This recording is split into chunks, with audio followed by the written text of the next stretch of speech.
बहुत समय पहले की बात है। एक छोटे से गांव आनंदपुर में एक गरीब किसान रघु रहता था।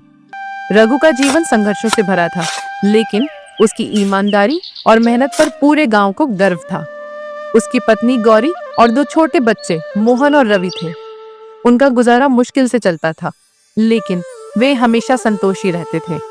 आनंदपुर गांव के बुजुर्ग अक्सर एक पुरानी कहानी सुनाते थे कि गांव के पास की पहाड़ियों में एक खोया हुआ खजाना छिपा था। यह खजाना किसी पुराने राजा का था, जिसने युद्ध के समय इसे यहाँ छुपा दिया था, परंतु यह खजाना कभी किसी को नहीं मिला। गांव के लोग इस कहानी को बस एक कहानी मात्र मानते थे, लेकिन रघु के मन में यह बात घर कर गई थी। रघु अक्सर अपने बच्चों को यही कहानी सुनाता था, लेकिन मन ही मन उसे लगता था कि शायद इसमें कुछ सच्चाई हो। वह सोचता, अगर यह खजाना सच में मिल जाए तो हमारे गांव के सभी गरीब लोग सुखी हो सकते हैं। गौरी को यह सब व्यर्थ की बातें लगती थी। वह कहती, खजाने के सपने देखकर वक्त बर्बाद मत करो रघु। मेहनत से जो मिलेगा वही हमारा असली धन होगा। लेकिन रघु के मन में यह सवाल हमेशा उठता रहा, क्या सच में कोई खजाना वहां छिपा होगा? एक रात रघु ने एक अजीब सपना देखा। सपने में एक बूढ़ा साधु उसे पहाड़ियों की तरफ बुला रहा था और कह रहा था, रघु, तुम्हारी मेहनत और ईमानदारी का इनाम तुम्हें मिलेगा। पहाड़ियों की गुफा में जाकर सच को खोजो। सपना बहुत स्पष्ट था।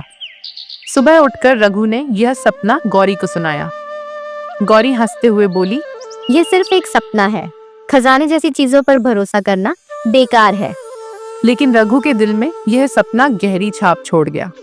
उसने तय किया कि वह पहाड़ियों में जाकर सच का पता लगाएगा। गांव के कुछ बुजुर्गों से उसने इस बारे में बात की। बुजुर्ग धर्मा काका ने बताया, बचपन में हमने भी यह कहानी सुनी थी। हमारे पूर्वजों का कहना था कि राजा के सैनिकों ने एक विशाल गुफा में खजाना छुपाया था, पर वहां जाने की हिम्मत किसी ने नहीं की। रघु ने ठान लिया कि वह इस रहस्य से पर्दा उठाएगा। रघु ने अपने दोस्तों श्याम और हरि को अपने सपने के बारे में बताया।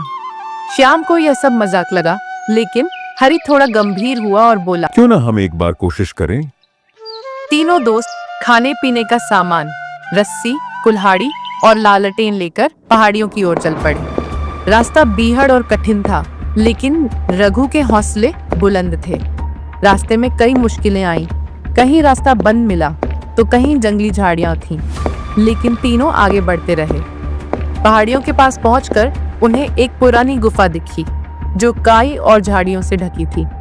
गुफा के बाहर एक पुराना पत्थर रखा था, जिस पर कुछ निशान थे। रघु ने गौर से देखा, यह कोई संकेत था। रघु ने पत्थर को हटाने की कोशिश की तो अचानक गुफा का दरवाजा खुल गया। अंदर अंधेरा था, लेकिन उनकी लालटेन की रोशनी में गुफा के अंदर एक रास्ता दिखा। अंदर जाते ही उन्हें दीवारों पर पुराने चित्र दिखे, जो राजा के सैनिकों और युद्ध के दृश्य दिखा रहे थे। गुफा में कुछ दूर जाने पर उन्हें एक पुराना लोहे का संदूक मिला, लेकिन संदूक पर एक मजबूत ताला लगा था। अब वे सोचने लगे कि इसे कैसे खोला जाए।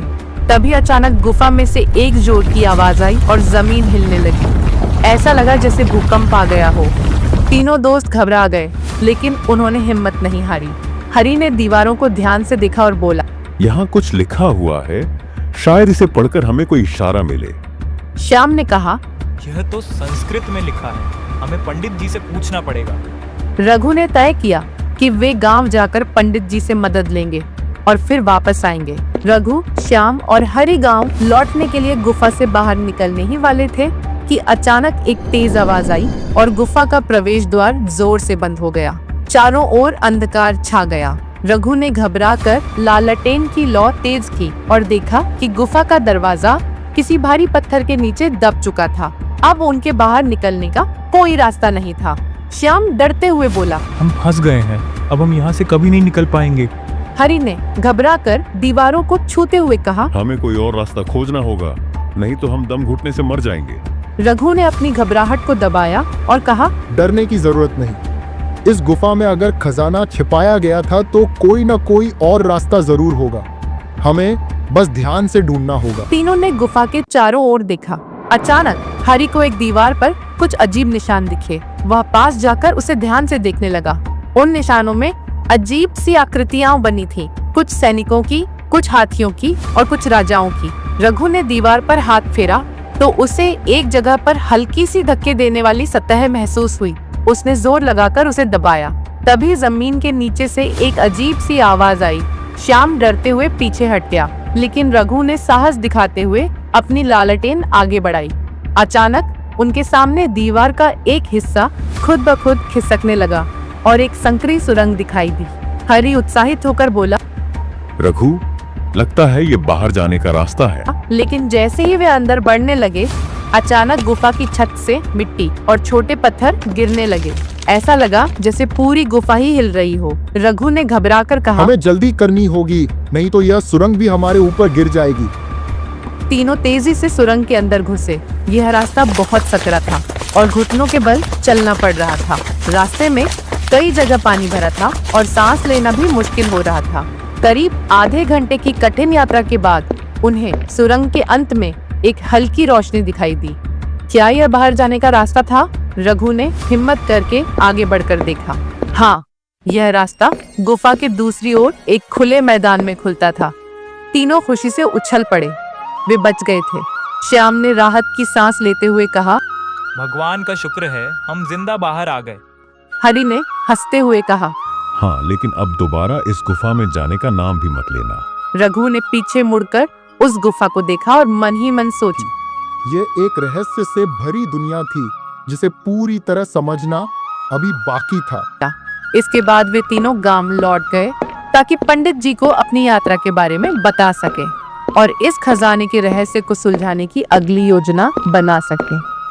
गांव पहुंचकर वे पंडित रामलाल जी के पास गए और उनसे गुफा की दीवारों पर लिखे शब्दों के बारे में पूछा।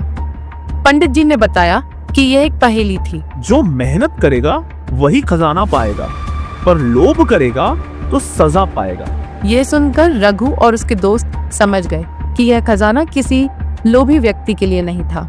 पंडित जी ने कहा, इस ताले को खोलने के लिए कोई बल प्रयोग नहीं करना, बल्कि यह अपने आप खुलेगा जब तुम सही तरीका अपनाओगे। अगले दिन वे फिर गुफा पहुंचे और संदूक को ध्यान से देखने लगे। तभी रघु को एहसास हुआ कि यह संदूक तभी खुलेगा जब वे इसे ईमानदारी से अपनाएंगे, न कि जबरदस्ती। रघु ने मन ही मन प्रार्थना की और संदूक पर हाथ रखा।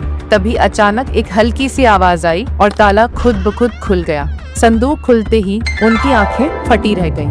अंदर सोने चांदी के सिक्के, बहुमूल्य रत्न और एक पुराना पत्र रखा था। रघु ने पत्र को पढ़ा। उसमें लिखा था, ये खजाना सिर्फ उसी के लिए है जो मेहनती और ईमानदार हो। इसे लूटने की कोशिश करने वाले को कुछ नहीं मिलेगा। रघु, श्याम और हरि की आंखों में खुशी के आंसू थे। यह खजाना अब उनके गांव को गरीबी से मुक्त कर सकता था। रघु ने इस खजाने को गांव के प्रधान और सभी बुजुर्गों के सामने रखा। उन्होंने तय किया कि इस खजाने का उपयोग गांव के विकास में किया जाएगा। गांव में नए कुएं खोदे गए, स्कूल बनाए गए और गरीब किसानों की मदद की गई। आनंदपुर अब पहले से कहीं ज्यादा समृद्ध गांव बन गया था। रघु और उसके दोस्त अब भी अपनी सादगी भरी जिंदगी जीते थे, लेकिन अब उनके गांव में कोई गरीब नहीं था। रघु ने सीखा कि सच्ची दौलत सोने चांदी में नहीं, बल्कि ईमानदारी, मेहनत और सबकी भलाई में होती है। ऐसी कहानियां देखने के लिए हमारे चैनल यूनिक कहानियां को सब्सक्राइब करें।